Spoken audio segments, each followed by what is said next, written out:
Good day, rodeo fans as well as horsemen everywhere. I'm Bob Tallman, and this is Here's the Scoop, featuring the tenacious trio, the only colt raised at Vessels Stallion Farms in Bonsall, California. That's not a horse. Frank Colt Vessels V.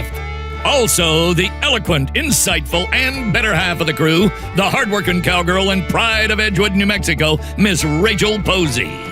And finally, here's your Springer, Oklahoma native, Sooner-born and Sooner-bred journalist, Penn Little.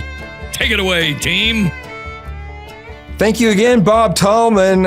I continue to be mesmerized by your voice. It is unbelievable. There's only one Bob Tallman in the world, and we're grateful to have that intro every time. And I still do believe that I'm always joined by what you called the better half of the show, Miss Rachel Pozzi. And this is another segment this week that we call On the Road. Yeah, so we this episode, Colt Vessels got to go up to Bobmore Farms. Incidentally, we were both on the road in the same area in Whitesboro and Gainesville, Texas at the same time. And we had lunch and hung out for a bit, and he got to see my good horse Bubbles. And the day that we're meeting, Colt had a schedule to go out to this farm that we've been in touch with this breeding season, and they're namesake in the horse racing industry. And nonetheless, the Vessels family has created a dynasty with First Down Dash, but Colt got to go up to Bobmore Farms and take an on-site tour of the farm and get an on-site look at these great stallions that are leading the industry in horse racing, quarter horse racing right now. And obviously Colt with FDD Dynasty is that, that's his family horse, It was a sentimental moment for sure, getting to, walk FDD Dynasty around and spend some time with him and have his wife and his son there. And, just the entire history behind that horse and First Down Dash. It's really sentimental for the whole family, the syndicates, everything. Well, Bobmore Farms is an exclusive club, and they've never stood more than 5 or 6 stallions at any time. Mm-hmm. Right now, they stand Mr. Apollitical Dash by Mr. Jess Perry out of Apollitical Dash. And then there's Flying Cowboy with a speed index of 123. I'm sorry. I didn't mean to interrupt, but no, Flying Cowboy 123, that's just his name. His SI is 101. But yeah, so his name is Flying Cowboy 123, and so he's by Apollitical Jess and out of Hot Cash 123. Okay, I thought 123 was a lot. No, the way they listed it does make you think whoa, hey, hold up. But 101 is not a slow day in the park, let's be honest. But he's by Apollitical Jess out of Take It on the Cash mare, where he's by Dash for Cash. And on the bottom side, the Easy 6 line. And then there's Hes Relentless, who actually loved Colt's baby more than anything. The photo with that was amazing. Hes Relentless is a stallion that I kind of accidentally became to love this year with Dr. Gemstone. Accidentally bred two? Bred 2 horses, yes, because just a vet in New Mexico oops. that We'll give the kudos to Andreas Estrada, who is smart enough to know that maybe sometimes embryos are too small to see, that after 5 days, maybe he'll go back and let it come back a few days later. And then all of a sudden, I've accidentally blocked Andreas from my iPhone, and I have no idea what's going on. I get a message, and I'm thinking that this mare was empty. We've already rebred her, said she was going to carry. In the group message, we're all talking together. I'm all confused. And now we've got 2 Dr. Gemstones, Hes Relentless, which is a foundation bred mare, which is a full genetic Smithster to Big Smoking Hawk, talking about on the other episode with Sid Miller. Sid Miller owned, I had a lease too, and all of a sudden we had a 2, and I called Sid and I said, we got a problem. He's like, that's not a problem. That's a good thing. That's a blessing. And I was like, it's a blessing. And Hes Relentless has a speed index of 108. He had 13 graded stakes winners in his first crop out of 11 mares. Yeah. Yeah, plot And twist, he's nothing he's is open until the next spring. Like, just when you think of mares and pregnant, man, hear me out, guys. If you're out there and you're like, oh, we don't think there's anything in there, let's give her Lutalize. Trust me, just let her go through a cycle, because you might have something in her you don't find. They also stand Hes Relentless, and then they've got they've got the GOAT right now of living stallions, Apollitical Jess. 2 horses. Owned by 2. Apollitical Jess and FDD Dynasty. And FDD Dynasty. Apollitical Jess, of course, standing for $26,000 last year. Owned by Juan Torrada Lizarraga, who is a wonderful person who got his start with a horse he bought for next to nothing, and is amazing. But Apollitical Jess is the I'd say the gold standard in stallions now, and the gold standard of stallions have always stood at Bobmore Farms. And I'll say a little bit, Bobmore Farms is a special place.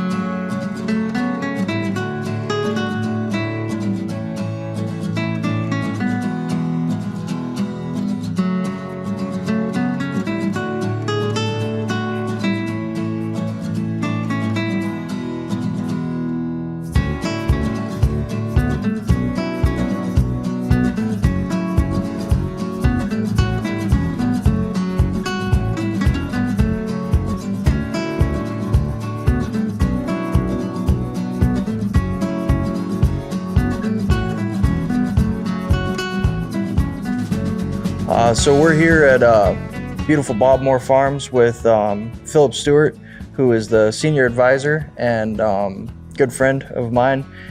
He's allowed us to come sit down and have a conversation, ranging from his experience, his knowledge, the industry, the horses that have stood here and currently stand here, and some of the operations.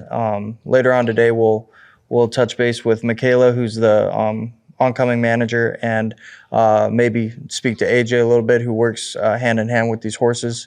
We'll get the opportunity to see FDD Dynasty, and maybe find a way to ask him a few questions as well. But I think to start this off, this place is very well renowned, and it's just absolutely gorgeous. It's every time I come here, there's something new to really truly enjoy and appreciate. So when did Bobmore Farms come to be, and who created it, and what was the vision when this was created? Well, Bob was, I should say Mr. Moore, started in Wichita, Kansas back in the 50s and got interested in quarter horse racing and also polo. He was in the auto business there. That's where he got his start. He moved to Oklahoma. His first a Cadillac dealership came available in Oklahoma City, and he purchased that. I don't remember the exact date, late 60s. And he moved to Norman and built a farm over there and had a house and some land. And when this was a cattle operation at the time, and when it became available, Mr. Moore purchased this in the late 60s, started building this. They put horses on the farm in I believe, 69 or 70. At that time, all we had was mares. We had no stallions. Mr. and Mrs. Moore didn't move out here till, I take that back, it was the late 70s when they built this, because he moved out here in 1982 when they finished his house. That's the year I came here to work, was 1982. Okay. So originally we were just mares and foals. And then at one point in the mid 90s, Mr. Moore owned a horse named Rare Form, who was a very prominent horse and who had Vessels family influences, because he was by the signature who stood at the Vessels family, Vessels Stallion Farm. He had him. We had we had a first down dash horse named First Smart Money, and another son of Rare Forms named Rare King, who was out of an Easy Jet mare. So we built this to stand those stallions. And that was our first year stand stallions was 1998. And we've been going strong ever since in the stallion department. That's awesome, man. You referenced the automotive industry. Is that something he was doing prior? Is that something you guys still do? The family, yes. He had a couple of dealerships in Wichita, Kansas. Sold those when he got the Cadillac store in Oklahoma City. From there, he has franchises for almost every kind of automobile. He has Saab, Range Rover. Can't remember whether he's got an Audi dealership or not. I think he did it. But he's got Ford. Anything GM makes was where he started. He's got a Ford dealership. One time there was 20-some different franchises that he had, mostly in Oklahoma City. After his passing, his son Mark, who has taken over, has added dealerships in Tulsa and I believe a couple in Texas. So dealerships in Tulsa. So I guess it'd be safe to assume, much like Frank Vessels, my dad, that there's a balance of horsepower and horses in the Moore family. Yeah. Oh, that's unique, and that's cool, man. They like, I can relate to that. We like to go fast. Yeah. So, and create speed. So now Alejandro, he is the stallion manager, and he manages. He's in control and maintains this part of the property, I'd imagine. Correct. And who are you guys standing these days? Well, right now we've got 4 stallions. We've got 5 now. One is going to be leaving us at the end of this breeding season. We hate to see him go, but business decisions have to be made. So right now we stand FDD Dynasty, who is also someone you know well, as your family bred him. We have him. We have Hes Relentless, and Apollitical Jess, and Mr. Apollitical Dash. Okay, and out of those 5, soon to be 4.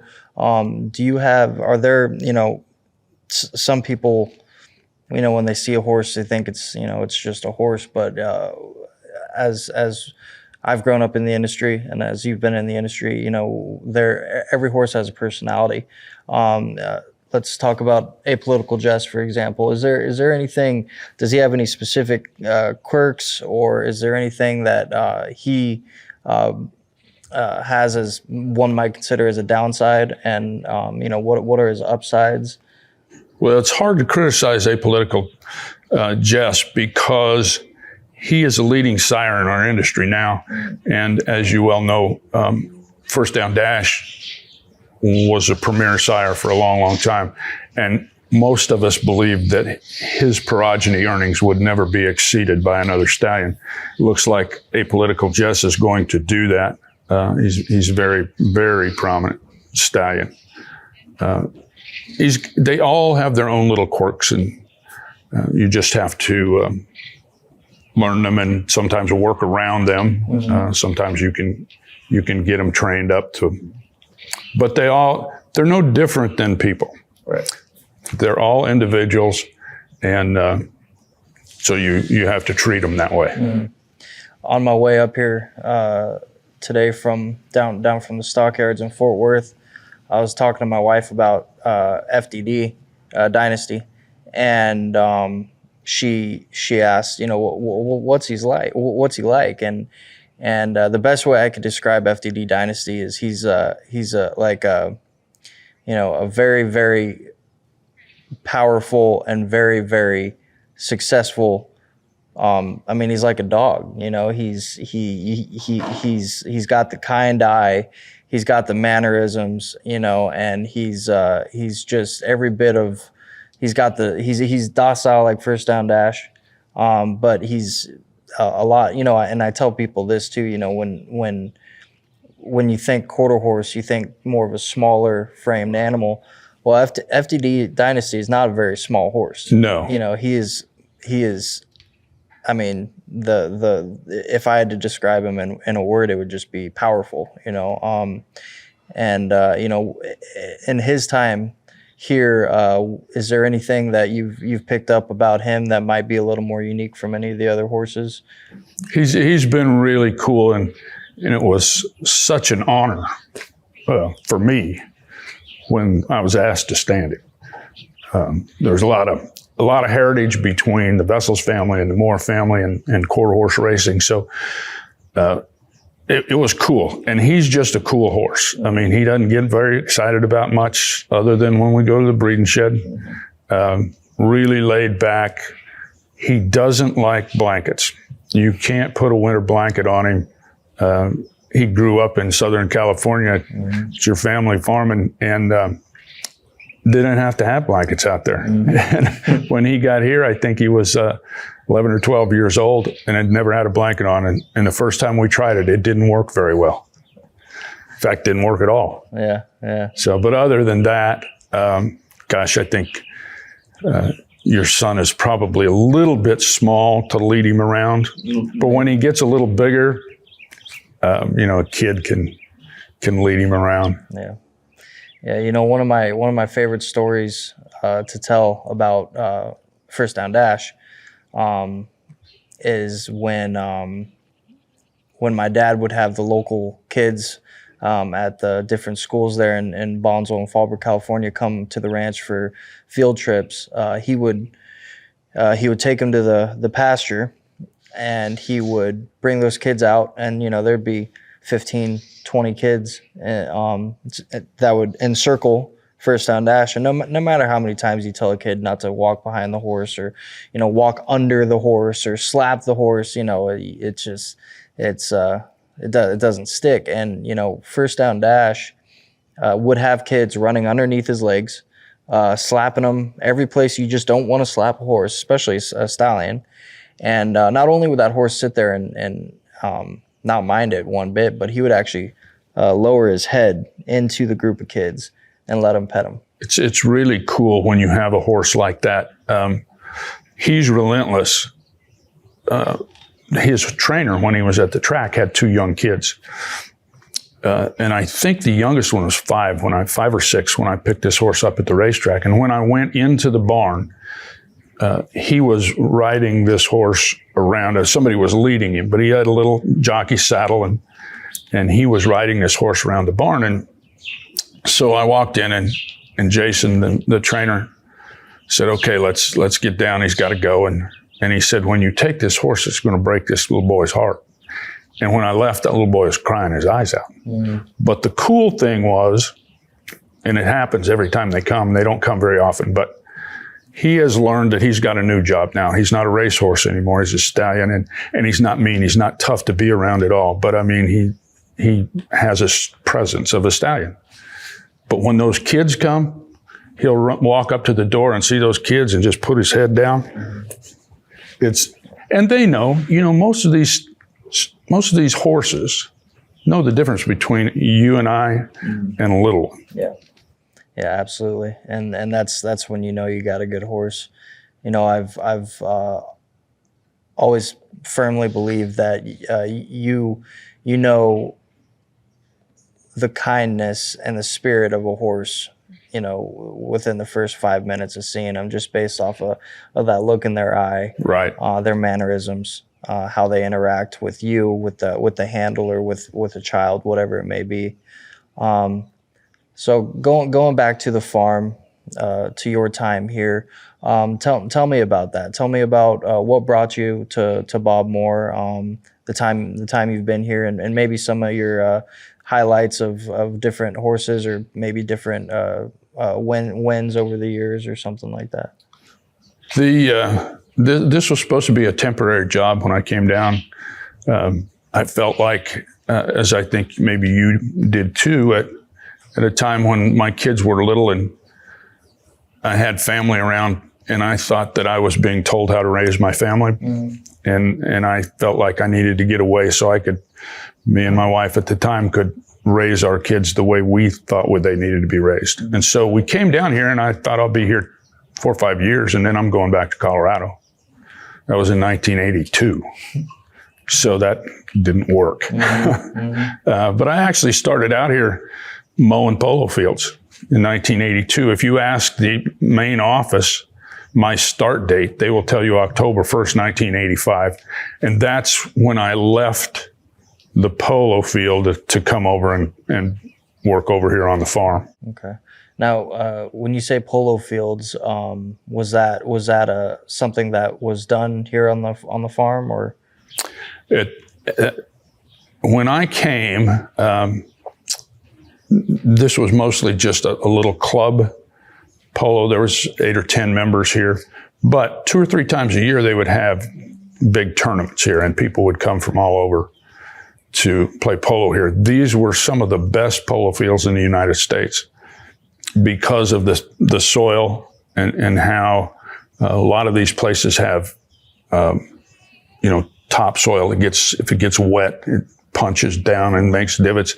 These, the way we took care of these, and as much as we fertilized, as sandy as the soil was, they would almost heal themselves in the course of 3 or 4 days with the grass growing. And we fertilized a lot and irrigated those fields. So they were great in traction. The horses never slipped on these fields. And so it was a big deal back in the day. And like I said, they had some of the premier polo players from Argentina come up here and play. Okay. Man, that's, polo is a hell of a sport. I got my seat a few times at Culver Military Academy, where I went to school in Culver, Indiana. And, I've always joked, albeit I do think I mean it when I say that a English saddle is like sitting on a plastic chair, and a Western saddle is like a lazy boy. Some people are just more comfortable in plastic chairs, I suppose, and more power to them. I think I just spent a little too much time in that lazy boy to really truly get comfortable.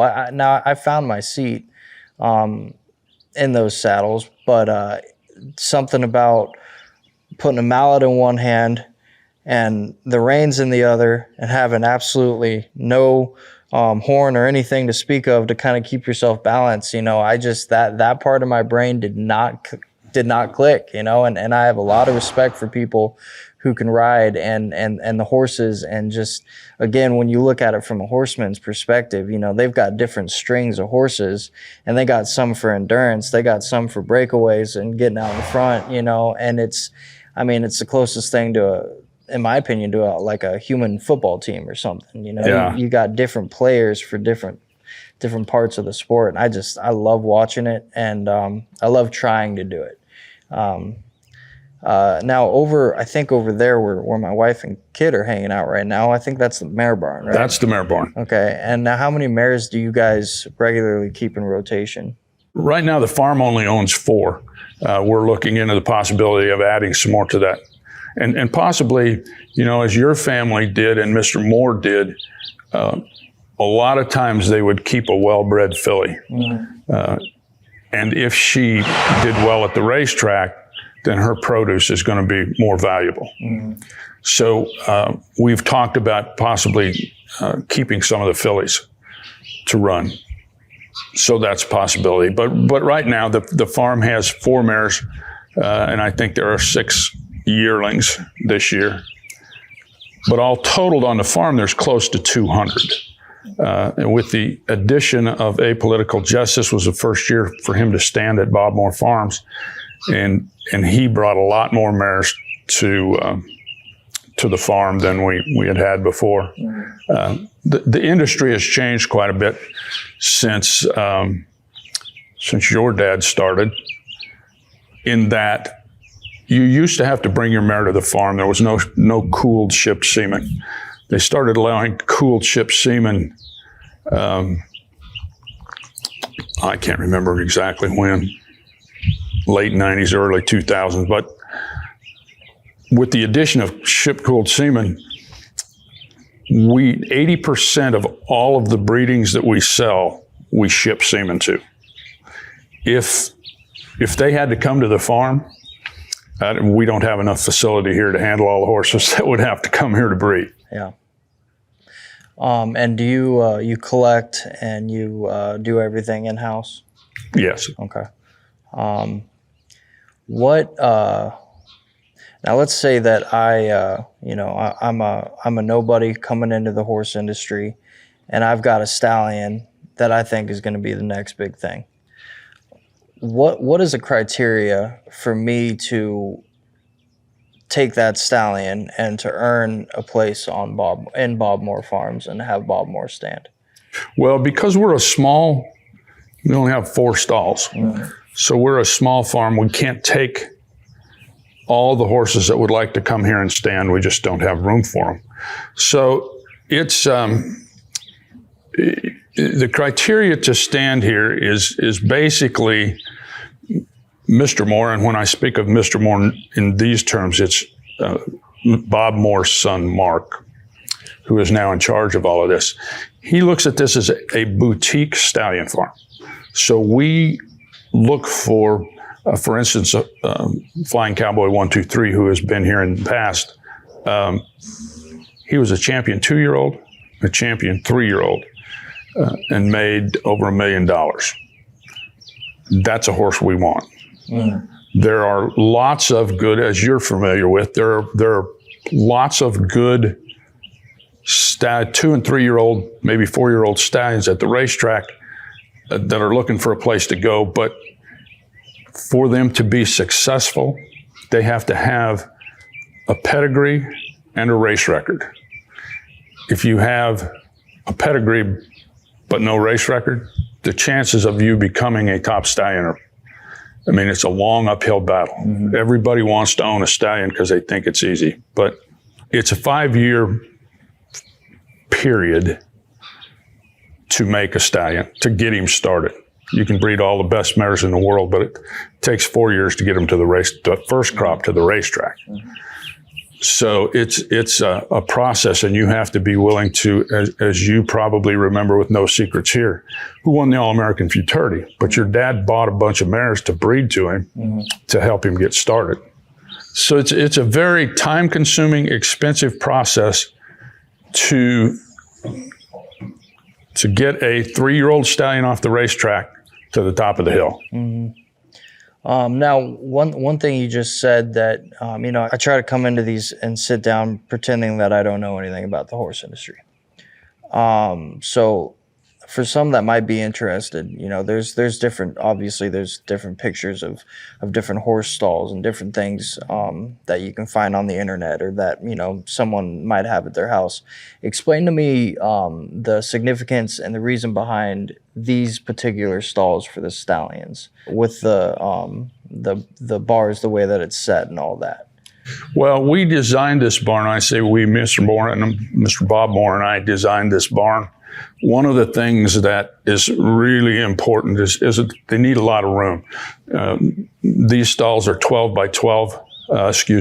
by 16. The stalls in the mare barn are 10 by 12. So these are bigger stalls. We have, if you notice, there aren't windows on the mare barn. If we could build this mare barn over again, we would build it with better ventilation and bigger windows. And that's one of the reasons for these kind of doors. We have an exterior door that we can slide open, and so we get a lot of ventilation in here. We have a big high ceiling, where in the mare barn, we have a 10-foot ceiling, which holds a lot of heat. Mm-hmm. Which is nice in the wintertime, but it's not so nice in the summertime if you don't have the ventilation. Our prevailing winds in Oklahoma are from the south, so there's plenty of airflow for the stallions. In the main barn, airflow is we generally have to put fans in there to keep things going. So from the perspective, if you were asking me how to build a barn, I would tell you to build it as open as possible, but as tight as possible for the winter, mm-hmm. but plenty of airflow. Mm-hmm. Bob Moore has been a mainstay in the horse industry for generations, and everyone knows of the name, or of the farm, knows the name. knows some of the horses, but I'd just like to point out that Moore exerted enormous influence in the quarter horse racing world. A 50-year breeder, Moore bred 346 winners from 473 starters, earning more than $9.1 million. Included among his 38 homebred stakes winners are champion Dashing Perfection by First Down Dash out of an EasyJet mare, and his beloved multiple track record holder, Prissy Gold Digger. One of Bob's beloved, a 1975 daughter of EasyJet, and out of Broomstraw by Jack Straw, who was a thoroughbred, from 1977 through 1979. Running from Oklahoma to Ruidoso to Los Alamitos, Prissy broke 3 track records, finished in the money of 19 of 29 races, won 5 stakes, set a top speed index of 106, and earned $299,589, as well as a Superior Racehorse Award. Is there anything I'm missing there? I could speak to that for hours and hours. Mr. Moore actually had Dashing Perfection was his last world champion. He had a world champion earlier named Mr. Jetmore, who won the inaugural running of the Champion of Champions out at Los Alamitos. And Prissy set those track records at Los Alamitos in 3 different stakes races out there, and she held those track records for 15 to 17 years. She was a very impressive and a little tiny mare. She was wide, but she wasn't very tall.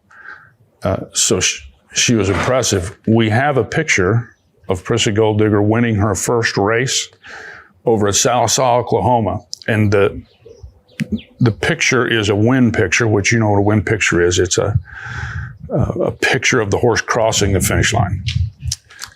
And at the bottom of the picture, the photographer has written, "I'm sorry I missed your horse in the picture. She was too far in front." So she didn't even get in her own first win picture. But interestingly enough, that wasn't as a 2-year-old, that was a yearling. They held, back then you could run the horses a lot earlier. And she actually won that race in December of her yearling year. Wow.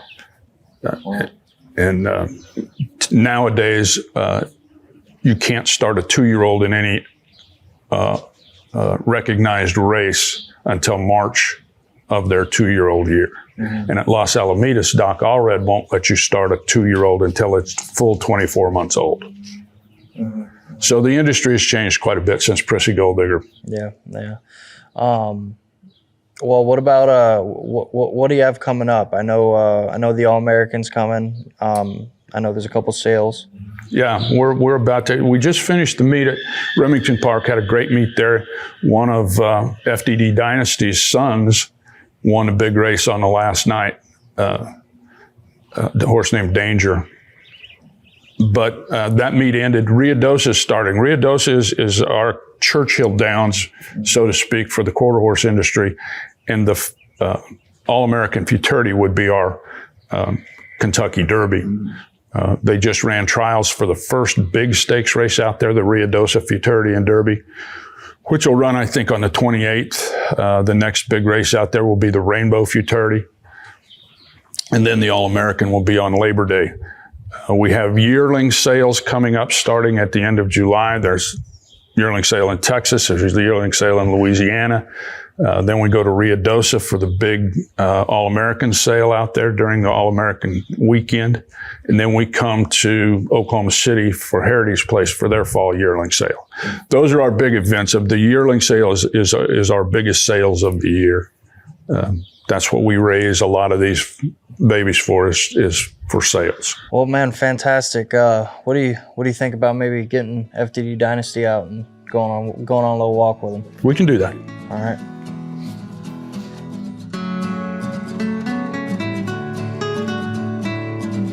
All right. Well, we'll take one out for the man of the hour. Hey, buddy. Colt, you've got some history with this horse. You want to take the lead on Yes, him? sir, I will. Thank you. All right. And here, Colt got to interview FDD Dynasty himself in the flesh, a legend in quarter horse racing. FDD Dynasty, a legend in its own right, a son of First Down Dash, he won $1.2 million in his own racing career, with project earnings of $29 million. He's a top sire on the charts every single year. He's 18 years old and 16 hands and has sired over 1,200 foals, 22 Superior Race Awards, and 10 Grade 1 Stakes winners. Michigan State University Horse Management Program graduate Michaela Yonkers is now the current manager of the breeding operations at Baltimore Farms, and here she goes through the lab and shows all the intricate equipment that they offer at Baltimore Farms and do everything in-house, from cultures to stallion collection, centrifuging semen and freezing semen, shipments, and digesting everything that possibly needs to be done on site at a farm to get the most successful yield possible for a breeding program. Okay, so now we're here in the mare barn with Michaela, who is the oncoming manager of Bob Moore. So for someone that might not have the experience or the being raised in the horse industry, what does a manager do on a stud farm? So on a day-to-day basis, I get here, I usually go through checking in with all of my employees, check on any horses that need attended to, and then go right into the collection day if it's a collection day. That is everything from going through the list, seeing what studs we need to collect today, who's on the list, who needs to be shipped to. We start collecting the stallions first thing in the morning and then start processing the semen. A big part of my role is processing the semen and packaging it to get it out to everybody that's on the list that day. Once we're done with that, we get everything out the door, pickups, FedEx, flies, get that on the road and going through there. And then it's just your day-to-day, anything from putting together spreadsheets of collection data, from managing the farm hands to doing the advertising, approving the ads that go out in Track Magazine and Speed Horse Magazine, anything with impression printing, I mean, you name it. I just manage all of those different aspects of the farm. That's the basic part of it. Then going into the sale prep season is making sure that the yearlings are on track. They're getting fed what they need to get fed. Once again, the advertising. I feel like a big part of my role on a day-to-day is the advertising, the keeping up with the industry, keeping up with the mares and the stallions and all that data that goes with them. And I'd say that about sums up my day to start. I could go on and on, I'm sure, Right. Well, I don't think it's far-fetching for me to say that, you've got some pretty big shoes to fill. Oh, yes. Following in Phillip's footsteps. Yes. Is there anything, if you had to try to sum it up in just a few short paragraphs, what is it that you've learned from Phillip that is different, or if I could unpack that, what is it that Phillip has done that's made this ranch what it is that you intend to try to continue? That's a hard one. I don't know if I can sum it up into a few paragraphs. Just his integrity, who he is as a person, the way he relates to people and is so easy to be around, and the customer service that he offers and has always offered is remarkable. I mean, it's not about the big guys that come in here. Mm-hmm. He's going to treat those guys just like he is your average Joe that's never done anything. Mm-hmm. If you come here and say, you know what, I'm new to this, I've never bred horses, I have no idea what I'm doing, he's going to treat you the same exact way. He's going to give you all the knowledge you could possibly need, answer any questions that you need, and that's what I'm trying to do as well. And I'm trying to learn as much as I can so I can help those kind of guys. Granted, we love our guys that have won everything, the All-Americans, the big derbies, futurities. I really enjoy working with those guys, but I also enjoy teaching the new people in the industry. And as you know, we need some new blood. Oh, yeah. It's great to see new people and young people coming in like myself and getting involved. So the more we can teach and the more we can grow, that's great. And that's what I've seen Phillip do over the years. Yeah, I couldn't agree more with you on that point. I think being able to have a level of comfort, if I'm showing up and I don't know what's going on, and I can ask you that question and say, hey, this might be a stupid question, but from the perspective, they have a lot to say. From the perspective of the horseman who has kind of been in it, been around it, been through it, you know, there's not any stupid questions. No. You know, No, and never. and you know, you could learn so much. I've learned, you know, from New Mexico to Texas to Oklahoma to California, up in Washington, even you know, some stud facilities in Canada, just the simple aspect of collection. Yeah. I've learned so many tricks along the way, and I guess that's, you know, to someone who might be listening to this for the first time, just finding out that there is a lot that goes into a stud farm. When you say collection, what does that mean?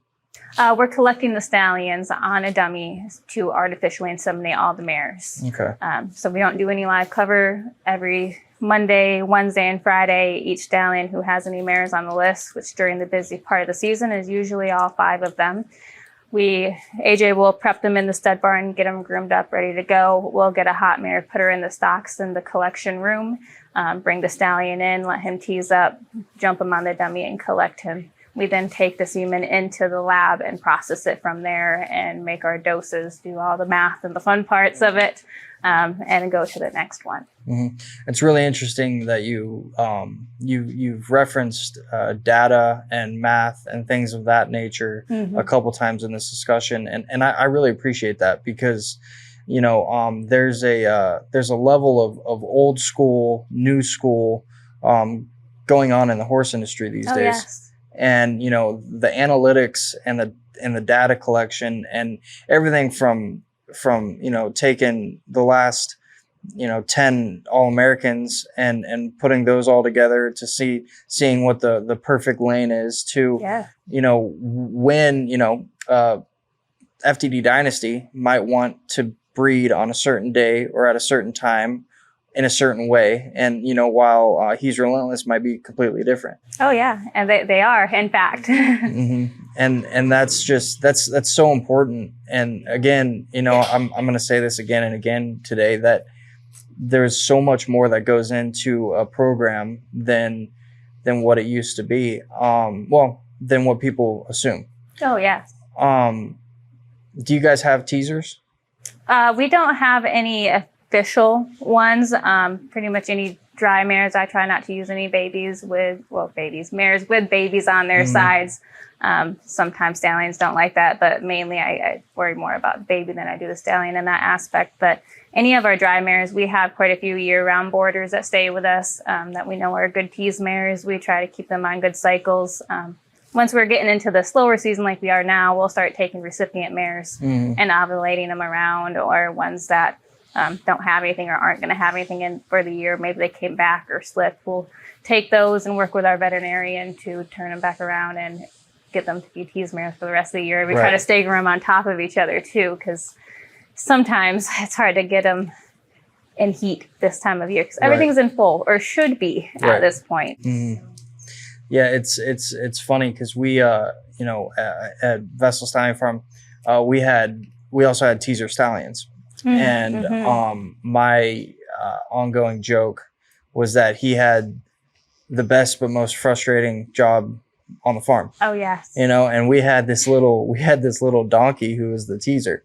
And you know, you could step out during breeding season and you knew which section of the farm was being bred that week based off of where the donkey was screaming. You could just hear it. You know, and it was just, you know, it's always been interesting to me that you know, that little snippet right there might be something that people don't realize is there's a biological response that we need to see from the horse in question, the mare or the stallion, to say, okay, this is ready.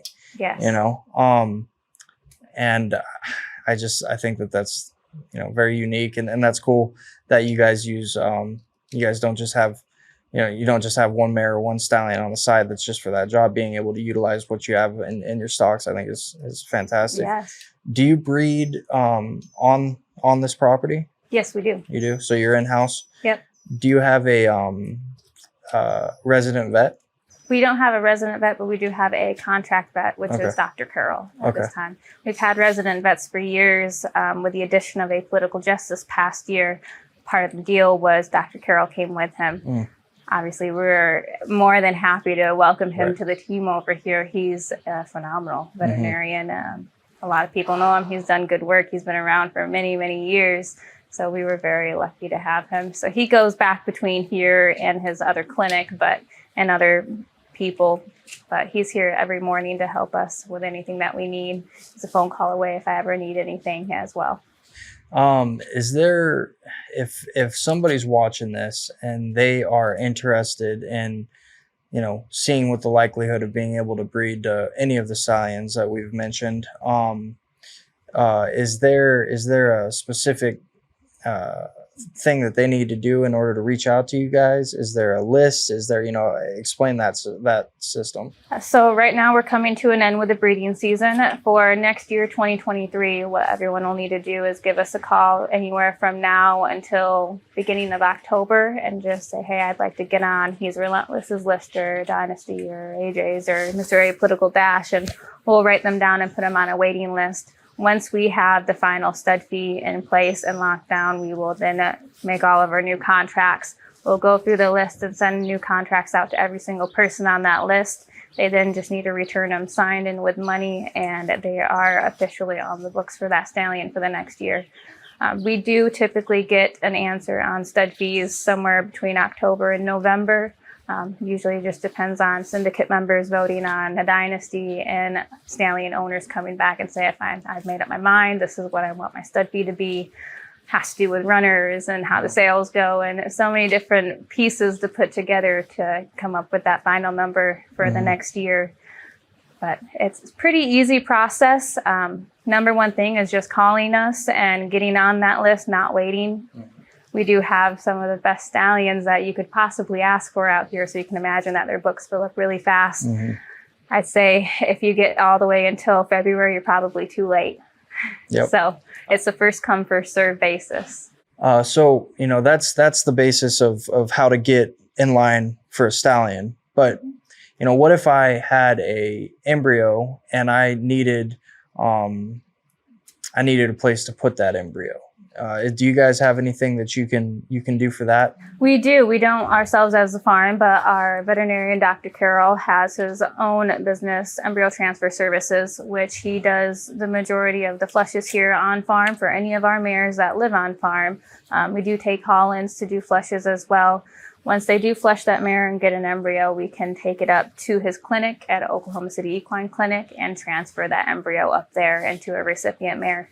And or some of these recips that have foals on their sides that will stay here, or we know the owners really well, we can transfer into those recipient mares as well.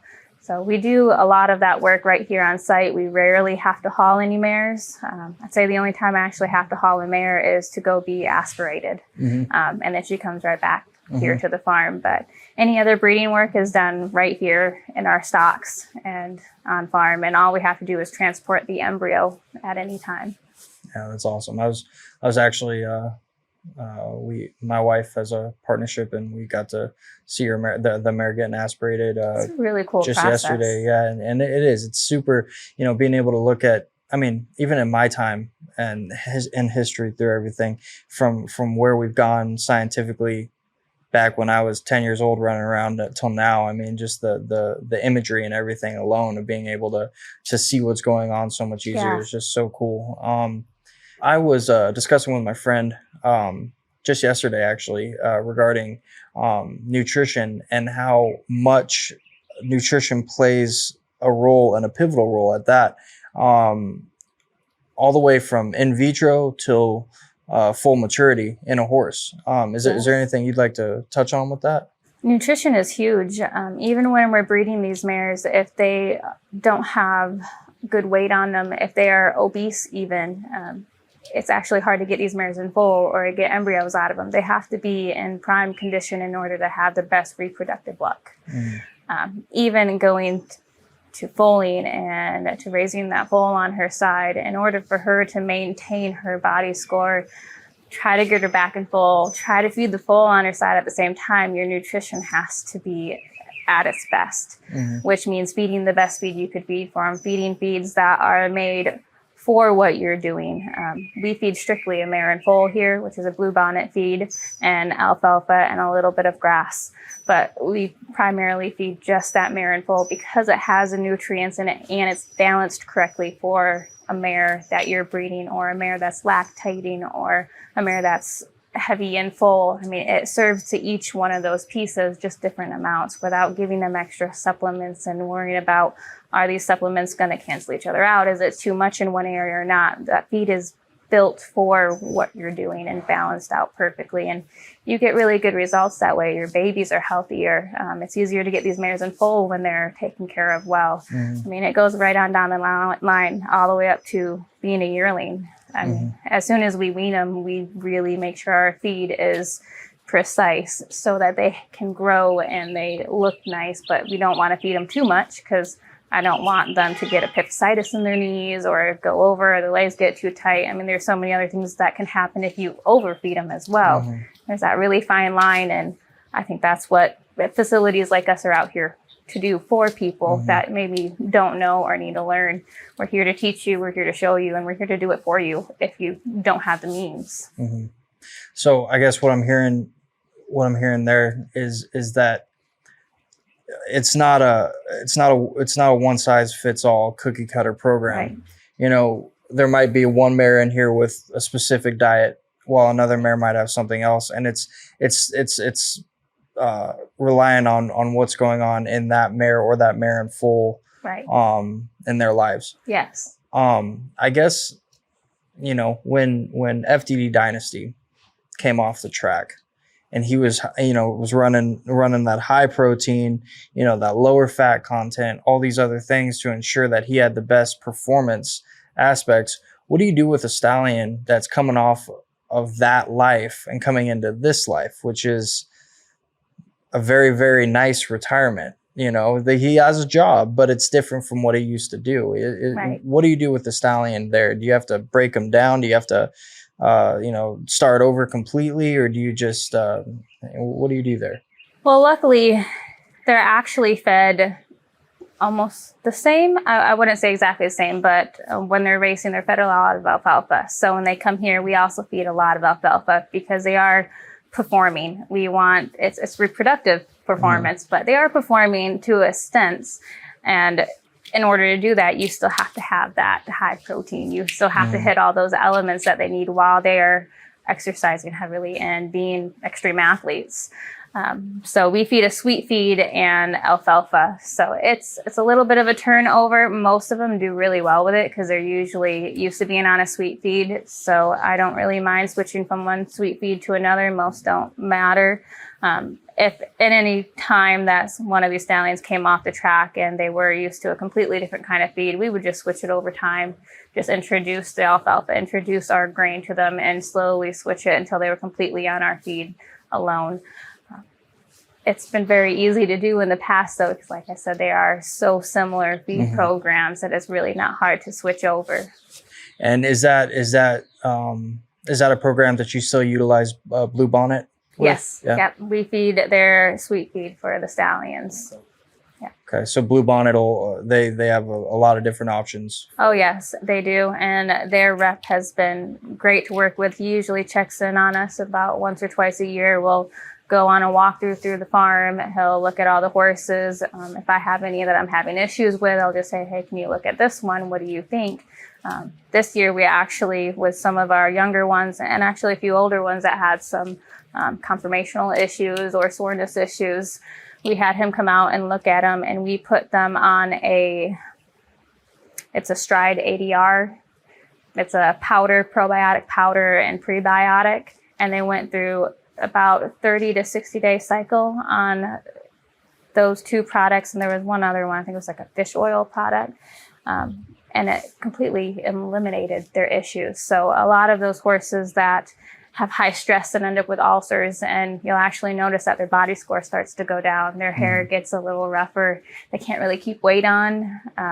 Younger horses that go through a lot of leg issues and a lot of surgeries. We had one this past year that had quite a few surgeries, and she had a hard time recovering and getting back to her normal weight. You know, when they have a lot of leg issues, you don't want them to be growing too much. So we stunted her growth a little bit, but then we wanted to catch back up. Well, those products helped her, and she honestly wouldn't even know that any of that ever happened to her, quite honestly. And the rep at Blue Bonnet was all to thank for that. So I think being in touch with your reps too, and knowing that they're there to help you and teach you. I mean, I still ask him if I need anything, and he'll do that for anybody else as well. That's awesome. So nutrition is a lot more than just throwing a flake to a horse. Oh, yes. Yeah. Yes, most definitely. That's great. Well, Michaela, I really appreciate your time. I appreciate you kind of unpacking a little bit of what you guys do here. And I wish you nothing but the best of luck moving forward. Thank you. You know, I'm sure I'll come bug you more, you know, over the next few years, and one of these days we'll have my son lead old FDD around a little bit, and maybe that would be amazing. Go back and see his buddy. He's relentless. Yes. So, well, he really wanted to be his friend. Thank you, man. Well, thank you very much. It was a pleasure meeting you.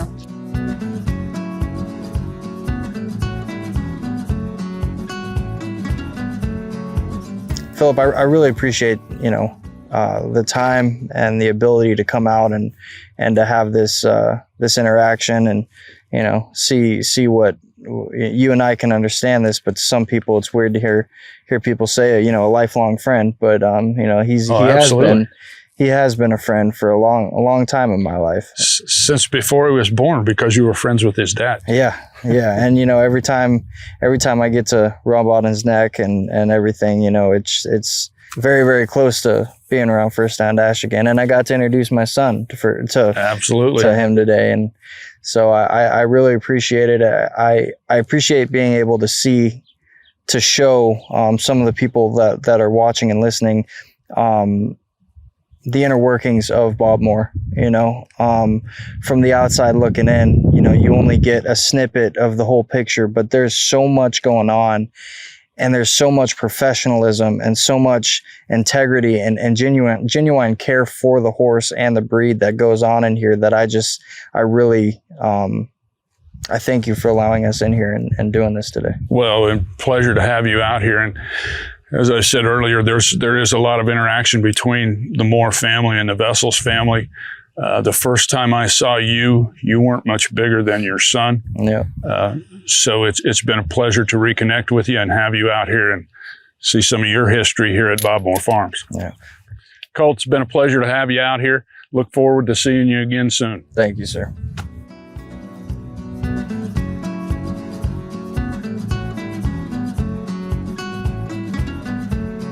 And that was a very special segment from Norman, Oklahoma, at the gold standard in breeding operations, Bob Moore Farms. I'll have to say that thank you to special guests, Phillip Stewart, who is a legend and a man that is truly a program guy who's been at Bob Moore Farms for 30 years. And actually for almost 40 years. It's wild, since he started his mowing polo fields to being a stall cleaner, and then the manager, who is now the well-respected member of the of many racing boards and in the quarter horse world, as well as congratulations to the oncoming Michaela, who seems brilliant and is geared up and really charged to take this amazing place into the next generation. Folks, trust that brand, that name. We'll leave this episode with a special thank you to Colt Vessels, Phillip Stewart, Michaela Yonkers, and everybody that, from stall cleaner to a mowing guy to everybody that makes up the gold standard. And thank you. And all the folks at Hampton Inn. It's been a great week, and we couldn't do it without Hampton Inn, though. So that's it for the show. We'll see you next time.